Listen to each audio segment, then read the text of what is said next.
The next lecture, as has already been said, will be pre-recorded. It's a lecture from John Meek about construction, maintenance, and projection of sacred space.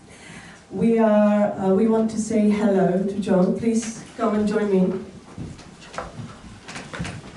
We miss you all deeply, and we really hope you are enjoying the conference, at least online. Hello. Enjoy. My name is John Meek, and before I get started with this, I should make an acknowledgement. This originally was going to be a live lecture, however, due to circumstances beyond my control, I've had to record it and email it in, so my apologies to everyone. And this lecture is about, as the program says, sacred space, its construction, its maintenance, and its projection. And by way of introduction, I'm a member of several fraternal orders that deal in theurgy, especially those orders that have French roots. And furthermore, by way of disclosure, all the orders I belong to are right-hand path, so this will definitely skew this lecture. While I'm a member of the European, or should I say, while I'm an associate member of the European Society for the Study of Western Esotericism, I'm a practitioner before anything else. And anytime you get a practitioner lecturing, you will always get a slant. This is simply how it is. So with that, we'll move on. Sacred space. Before we go any further, we have to define the thing we're talking about. And actually, before we get to that, gotta take a little dip off. Sacred space is, what are we doing within the sacred space? Basically, one of two things, either magic or theurgy. So let's define those first and move on to the sacred space itself. Magic is causing some sort of reality to change according to our will, regardless of whether it's spiritual, mental, or the physical plane. And this is where the esoteric sciences touch the conventional sciences, particularly the new sciences in quantum mechanics. It's a very active approach, where the practitioner, in this case the magician, is an active, he sees himself, that's actually a proper way to say it, he sees himself as in active control. Theurgy, on the other hand, is a more passive approach. It's a spiritual practice that also seeks to bring about change, but through directing one's will to elicit the aid of a higher being. So the difference is really in focus. The one puts the operator at the center and in control, which is magic, and the other one, theurgy, puts God in the center and in control. Now, these are the definitions I'm operating with, and of course there are many other schools of thought that color how this is looked at. There's witchcraft, traditional witchcraft, Wicca, there's left-hand path, and other traditions within the right-hand path. But and these vary according to the practice. But this is by way of our path. However, no matter which is the path, what is common to all of them is that it involves individuals, and sometimes even into a larger community.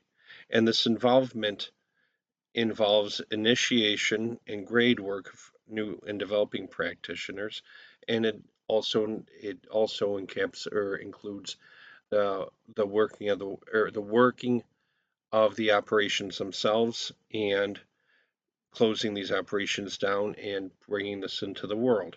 So again, as I said, the creation, maintenance, and projection of sacred space. And since we're dealing in spiritual matters, but as physical beings, we actually deal on two planes. And a plane is being a state of existence, not only a state of mind, but a state of physicality to a certain extent.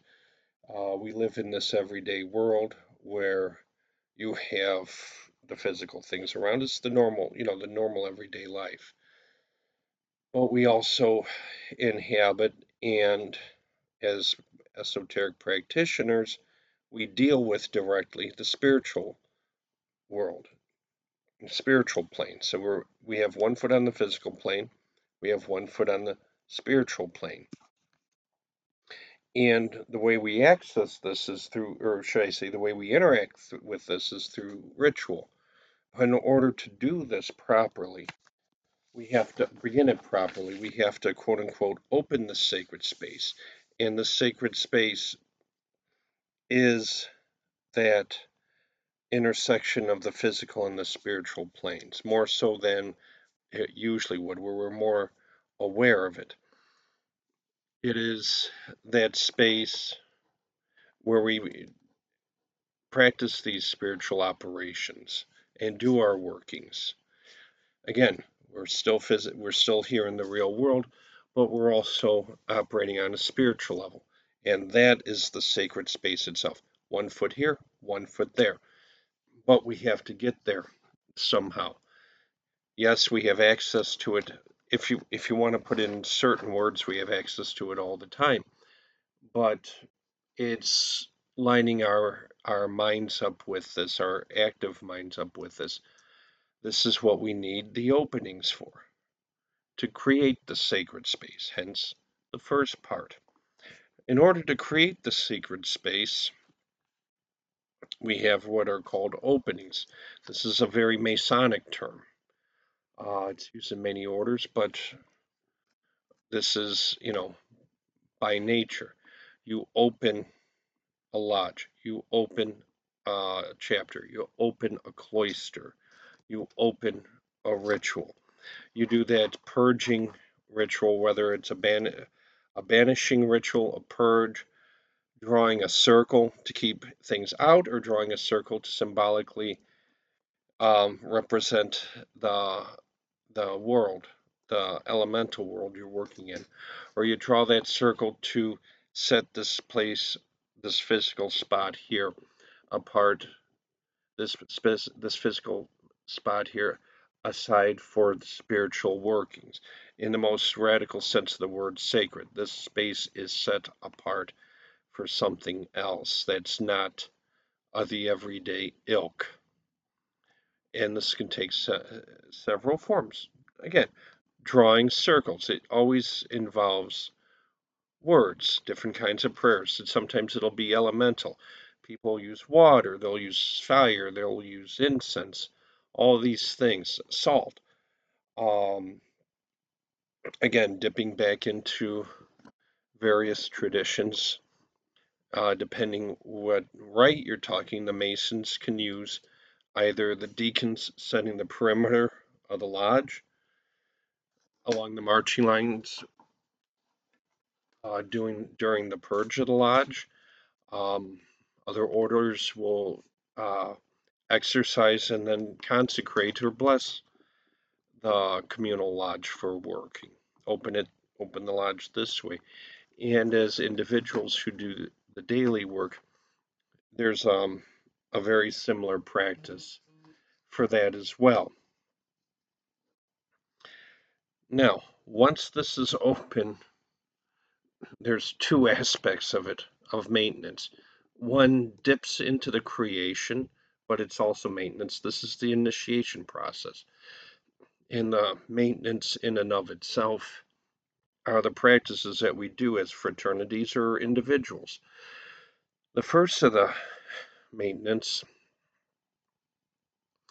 is the initiation of individuals, of new members, of whether it be a transmission stream or actual structured order. The maintenance, the creation and the maintenance of the sacred space, the line actually blurs here, because once we've opened that appropriate space for the working, we do the workings, of course, but we also need to carry this tradition on, or should I say, we would like to carry this tradition on, because orders die, lineages die, and they die for very good reasons when they do so. Their time is, they're no longer beneficial, as it were. But barring that, the initiation process, this also leads to the creation of sacred space, because this touches on the health of the egregore, which we will go into in a minute or two, or maybe more minutes, whatever.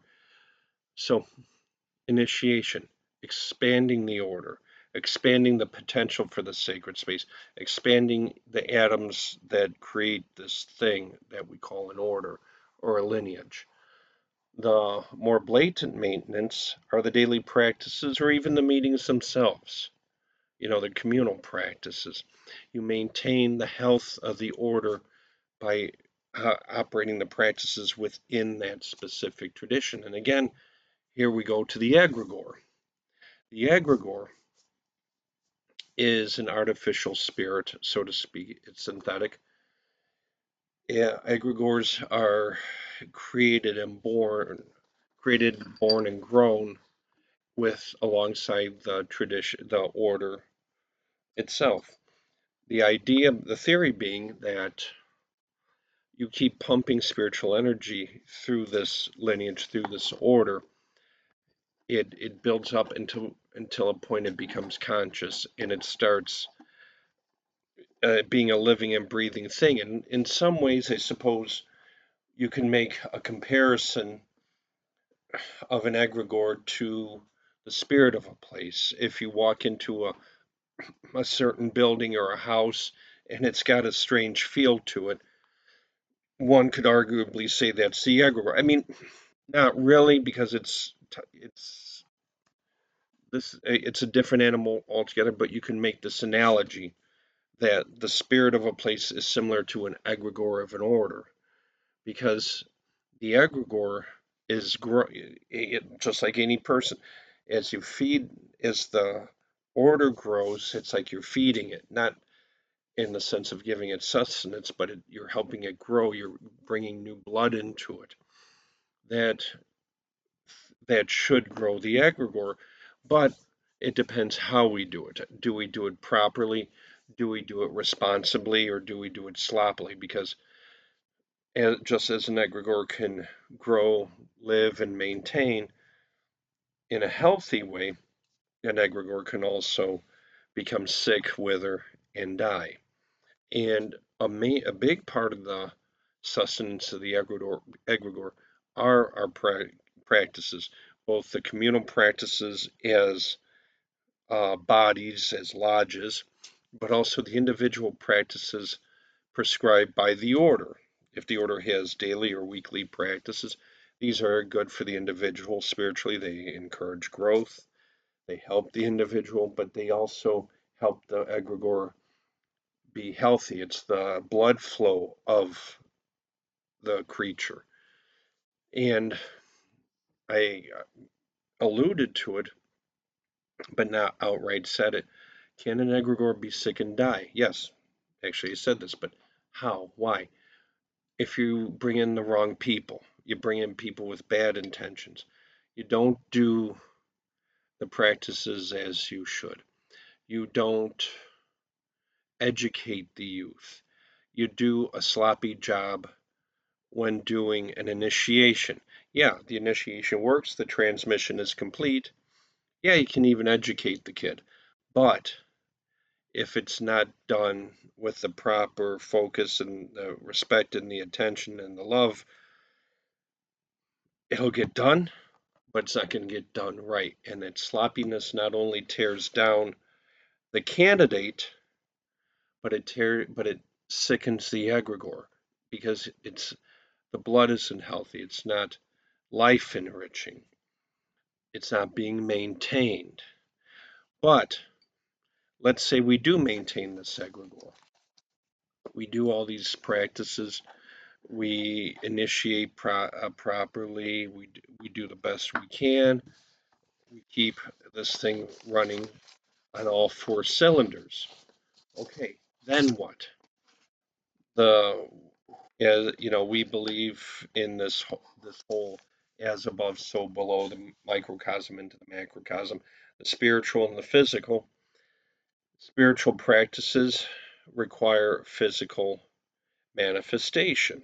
Manifestation's right now kind of a hip buzzword. I'm not talking in that way. Well, maybe in a certain way there's a relationship, but not really. I'm talking manifestation as, okay, we bring in a new guy. We're doing all these practices. At some point, we're going to feel that push, that impetus to manifest this in the real world. And no, I'm not talking magic. I'm talking theurgy. Remember, I'm a theurgist before anything else. The manifestation I'm talking about is taking all these esoteric teachings, taking all these practices, all these prayers, all these meditations, and giving them life, flesh, and blood. Going out into the world, taking the spiritual growth that we say we're having and put it into a physical manifestation. And what better physical manifestation is there than to help those around us? There's no more. I always joke, it's a joke, but it's not, that within Freemasonry, of course, this is a wonderful point of reference for many different things. Because on the one hand, it's a very practical, in some ways, a guy's club. Does a lot of charity. They meet. They have their rituals, whatever.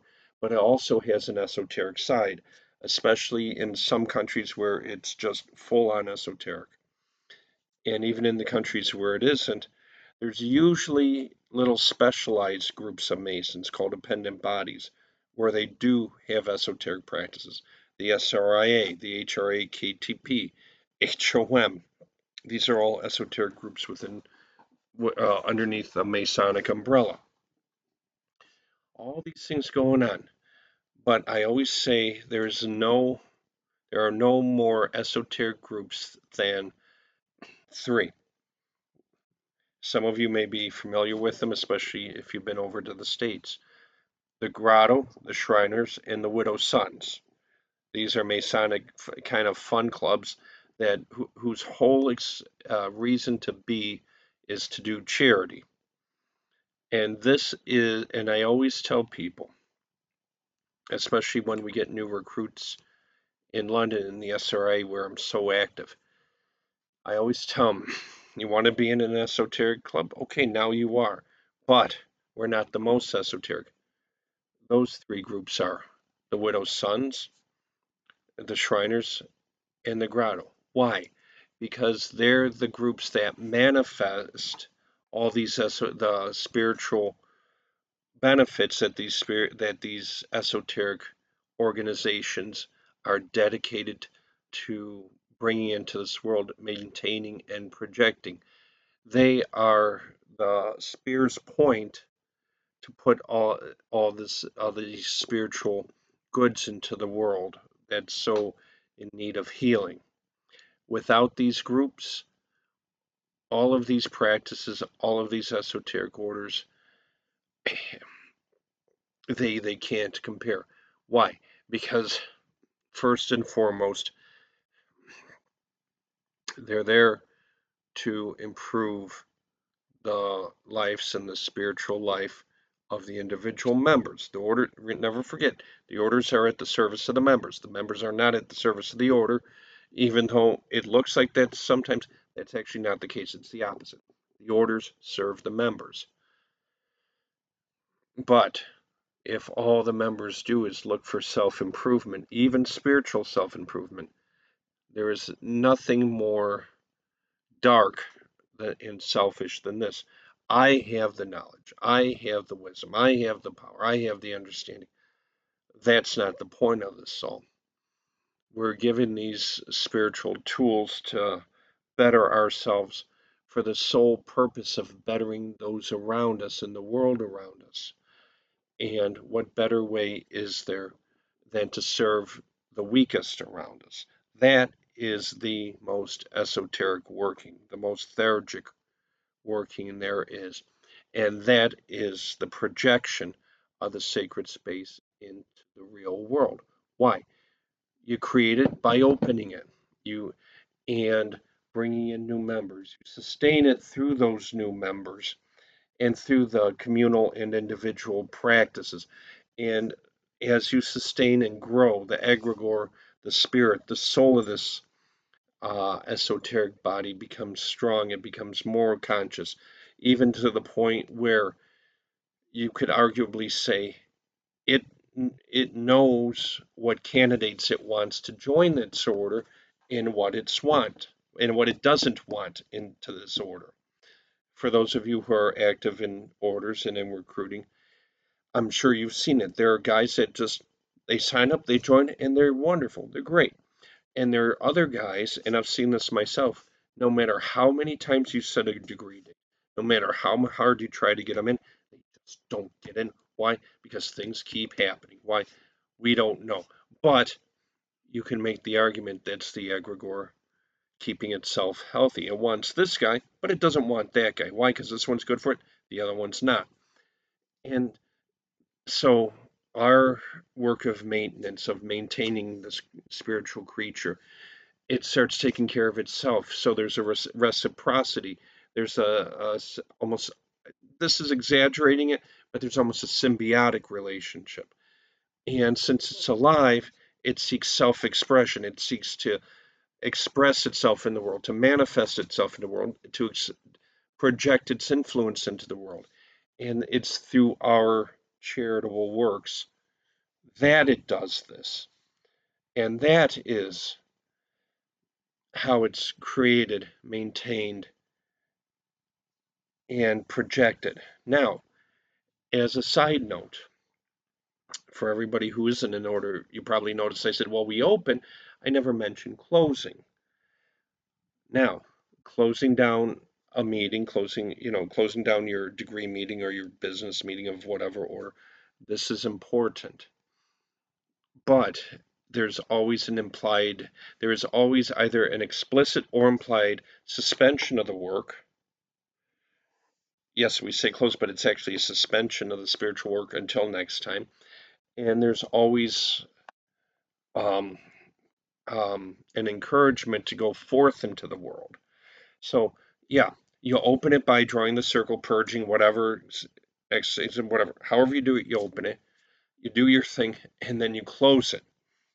Thus, stepping back into the real world, stepping out of that in between space, so to speak, of 1 foot in the spiritual, 1 foot in the physical, coming completely back into the real world, stepping down, so to speak, like a step down chamber. So it's like a step up and then a step down.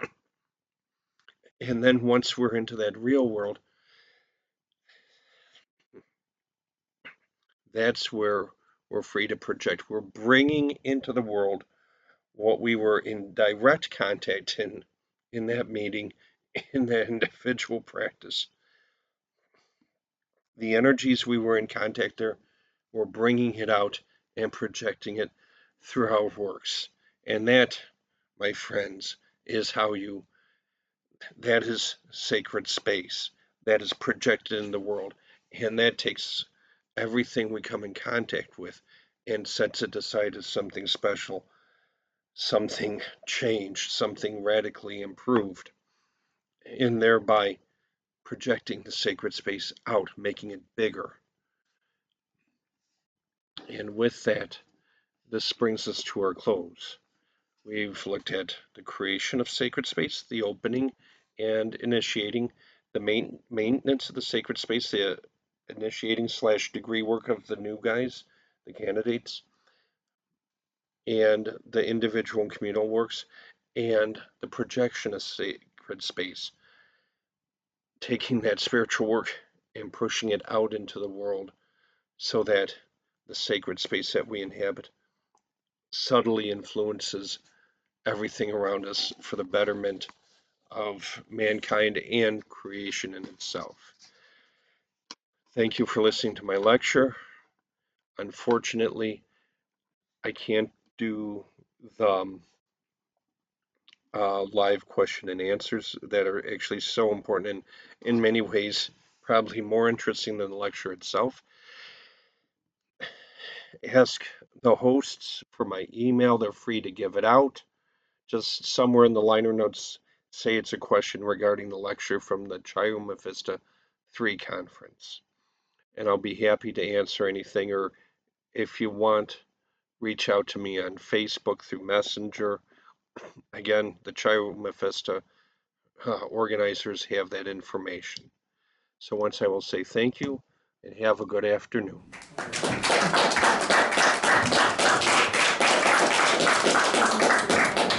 I would like to thank John again for preparing this lecture for us.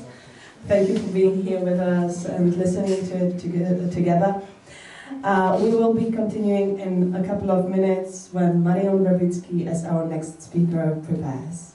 So fill up your cups with coffee, tea, and we'll see each other in here shortly.